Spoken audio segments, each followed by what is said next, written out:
Uni mana 3 kun masalan avtobus yurmadi. Xalq ko'chada qoldi. Nima bo'lyapti? O'z-o'zidan narx ko'tarilib ketyapti ko'chadagilar. Hurmatli tadbirkor, kechga biz grafik qilganmiz. Grafik qilib qilyapsiz. Mana 3 kun avtobus yurmadi. Kim javob beradi bunga? Avtobuslar o'sha qishloqda turibdi, hozir 45 kilometr uzoqlikda. Endi har kuni kelib ketish uchun biz shaharda xizmat ko'rsatamiz-ku. Shu uchun olib kelingan. Shunga 2 gektar yer ajratib berilishda yordam bersalaring. Keyin mana hozirgi kunda hammaga ayon bu narsa metan zapravkalarida bizga noqulaylik tug'ilyapti.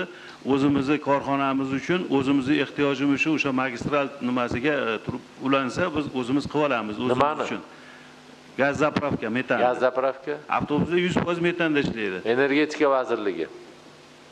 Magistralga ulanishga ruxsat berishsa, joyimizni o'zimiz qilib olamiz. Assalomu alaykum, Javod Sa'dakevich. Va alaykum assalom. Savolni eshitdingmi, Umid? Savol shularni yozib oldim. Magistral gaz quvurga ulanish bo'yicha tushyapti. Bu bo'yicha hozir hudud gaz ta'minoti bilan birgalikda ishlab, yechim topib beramiz. Hudud gaz ta'minoti bormi? Indamay o'tiribsizlar. Men rahbarlardan bitta topshiriq, sizlarga tegishlimi savol tikka turib, savollarga sizlarni ko'tarmaganimgacha o'zingizlar tikka turinglar. Nima deb javob beramiz bularga? Assalomu alaykum, Jamshid Abduhakimович. Hozirgi holat magistral quvurlariga deyilyapti. Endi bu alohida tarmoq so'ralyapti bunga orqali. Transgaz orqali uni joyida ko'rib, hozir gaplashib olamiz endi. Sen to'g'ri gapni aytgin. Hozir metan zapravkaga, sen magistral gazga ulanishga ruxsat bormi, yo'qmi? Hozircha yo'q. 3 yilga moratoriy e'lon qilingan. Nimaga aytmaysan shuni? Nimaga mavjud bo'lsa alohidan tarmoq so'rayapti degan ma'noda aytyapman hozir. Yo, biz o'zimizni korxonamiz uchun qurmoqchi, eshitmayapsanmi? Yangi. Sotishga emas, o'zimiz uchun. Yangiga hozir 3 yilga moratoriy e'lon qilingan. 205 vazirlar mahkamasining qarori bo'yicha. Buni yangitdan ko'rib chiqish mumkin, lekin hozirgi qaror, hozirgi qonunchilik bo'yicha umuman yangi metan zapravkalar qurilishga ruxsat yo'q. O'zimizni ehtiyojimiz uchun biz sotishga emas. Chunki hozir mana shartnoma qilganmiz, hozir mana 40 ta avtobusim bo'ldi. Bitta hozir men o'zim gapiribman, lekin mendan tashqari boshqalar ham bor-da. Hamma o'ziga o'zi qurish kerak. Avtobus uchun, отдельно avtobus uchun qilib qo'ysin, пожалуйста. Uni mana 3 kun masalan avtobus yurmadi. Xalq ko'chada qoldi. Nima bo'lyapti? O'z-o'zidan narx ko'tarilib ketyapti ko'chadagilar. Hurmatli tadbirkor, kechga biz grafik qilganmiz. Grafik qilib qilyapsiz. Mana 3 kun avtobus yurmadi. Kim javob beradi bunga? Mana avtobusning pulini to'lashim kerak. Ulug'bek, bir minut. Men viloyat transport boshqarmasining boshlig'iman. Assalomu alaykum. Assalomu alaykum. Men fikrni tushuntirib bermoqchiman. Bizda Farg'ona shahrida bugungi 144 ta avtobus bo'ldi. Yilda oxirigacha 266 ga chiqarish.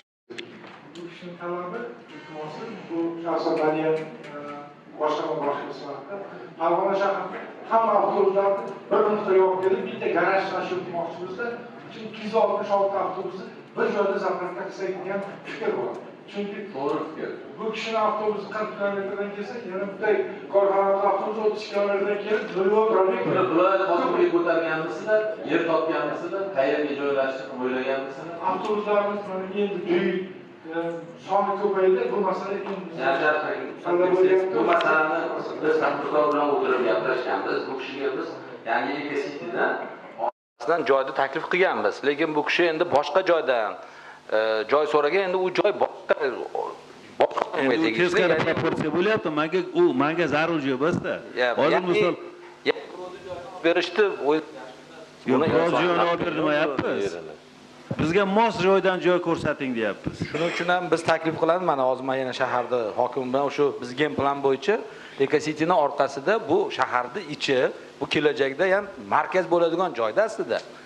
Shuning uchun ham bu joyda mana transport boshqarmasining boshlig'i aytsin, qayerda joy bor shunday, qayerda tashkillashtirish kerak. Farg'ona shaharda kelgili mavzusida shahar hokimi joy taklif qilishgan, lekin hali qaror loyihalari tayyor emas ekan.